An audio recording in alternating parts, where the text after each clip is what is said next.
சென்னை வில்லிவாக்கம் தொகுதியில் திமுக வேட்பாளர் கார்த்திக் மோகன் வேட்புமனுவை தாக்கல் செய்தார்.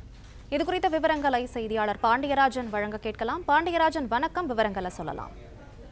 நடைபெற உள்ள சட்டமன்ற தேர்தலில் வில்லிவாக்கம் தொகுதியில் போட்டியிடக்கூடிய திமுக வேட்பாளர் கார்த்திக் மோகன் சற்று முன் வேட்புமனு தாக்கல் செய்திருக்கிறார். அமைச்சர் சேகர் பாபு மற்றும் தற்போது சட்டமன்ற உறுப்பினராக இருக்கக்கூடிய வெற்றியாளர் ஆகியோர் முன்னிலையில் இந்த வேட்புமனுவை தாக்கல் செய்திருக்கிறார். அண்ணா நகரில் 2 முறைக்கும் மேலாக சட்டமன்ற உறுப்பினராக இருந்த மோகன் அவர்களுடைய மகன் கார்த்திக் மோகன் அவருக்கு இம்முறை வில்லிவாக்கம் தொகுதியில் போட்டியிடுவதற்கான வாய்ப்பு என்பது வழங்கப்பட்டிருந்தது. திமுகவினுடைய வேட்பாளராக கார்த்திக் மோகன் வில்லிவாக்கம் தொகுதியில் போட்டியிடுவதற்கான இந்த வேட்புமனுவை சற்று முன் தேர்தல் அலுவலர் முன்னிலையில் தாக்கல் செய்திருந்தார்.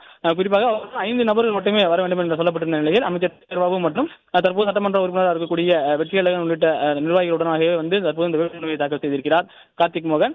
இந்த வில்லிவாக்கம் சட்டமன்ற தொகுதியை பொறுத்தவரைக்கும் தமிழக வெற்றி கழகத்தினுடைய ஆதவ் அர்ஜுனா போட்டியிடுகிறார். அதேபோல திமுகவினுடைய வேட்பாளராக கார்த்திக் மோகன் களமிறங்குகிறார். நாம் தமிழர் கட்சியை பொறுத்தவரைக்கும் திருநர் ரோஷினி என்பவர் இந்த தொகுதியில் போட்டியிட இருக்கிறார். வில்லிவாக்கம் சட்டமன்ற தொகுதி ஒரு நட்சத்திர வேட்பாளர்கள் போட்டியிடக்கூடிய ஒரு தொகுதியாக தற்போது மாறியிருக்கிறது.